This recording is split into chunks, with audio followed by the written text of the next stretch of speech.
Hello friend नमस्कार जय जगन्नाथ।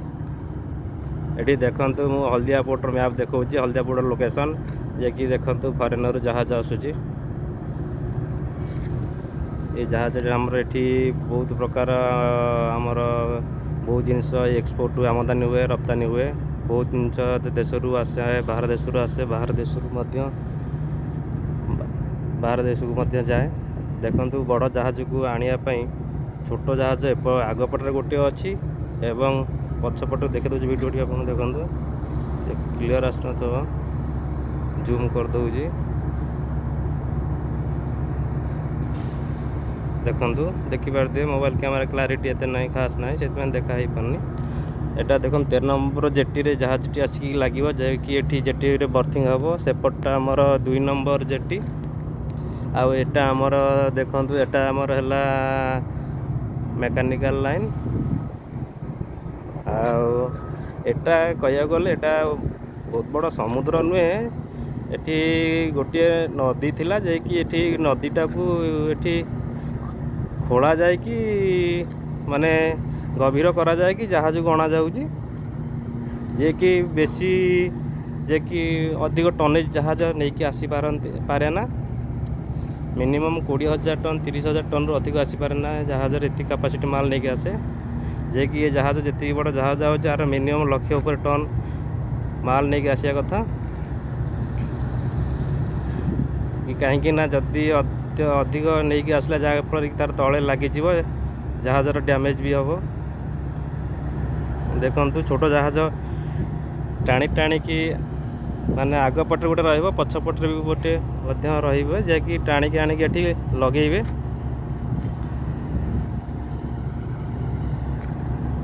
देखु केते लंबा जहाज 7 हेज जहाज 7 हज आउपटे देखु प्लीज नुआ ब्लॉग तैयारी करुँची जदि कथा कहबार त्रुटि थी क्षमा करेंगे। प्लीज सपोर्ट करूँ सब्सक्राइब करूँ कमेंट करूँ लाइक करूँ।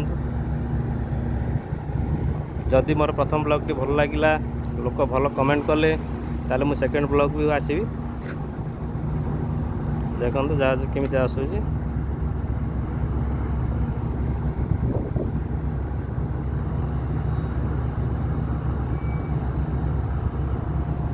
एबे रखी दौची पर जहाज ना देखु देखु जहाज आसूची आसवा है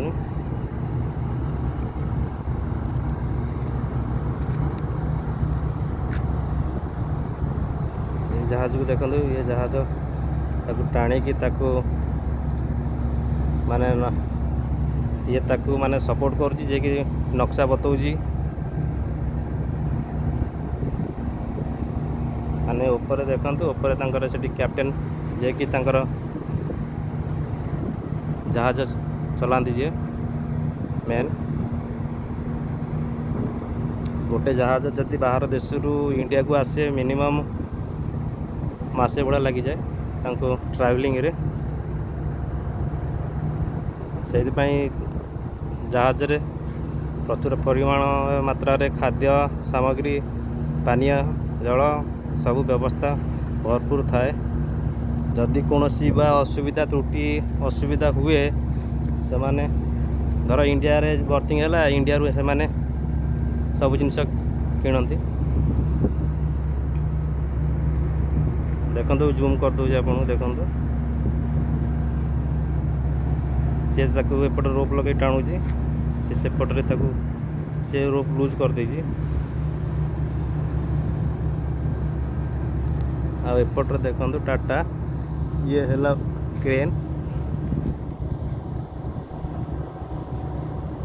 ये क्रेन जे कि जहाज खाली करे क्रेन ये क्रेन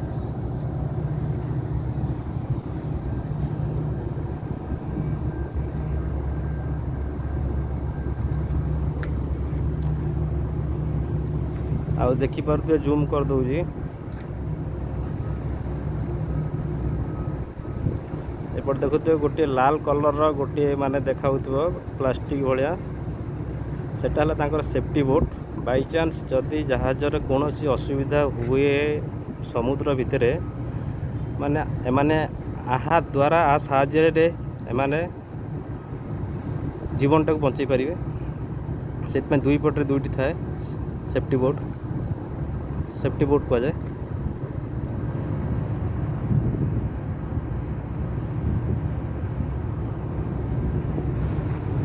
ଦେଖନ୍ତୁ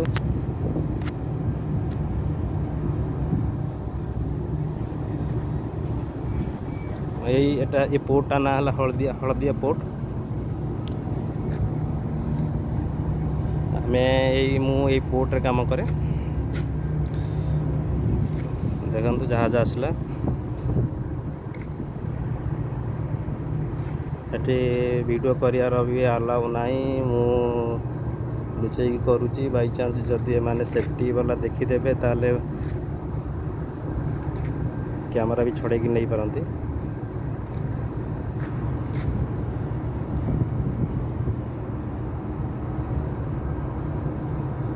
ଦେଖନ୍ତୁ ଜାହାଜ ଆସୁଛି।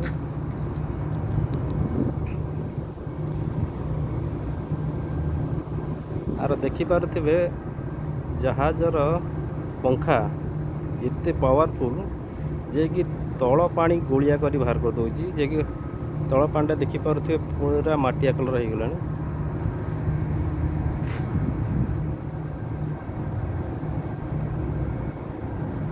ମାନେ ସେଇ ପଙ୍ଖା ଦ୍ୱାରା ହିଁ ଜାହାଜ ତା'ର ଗତି ପରିବର୍ତ୍ତନ କରିପାରେ।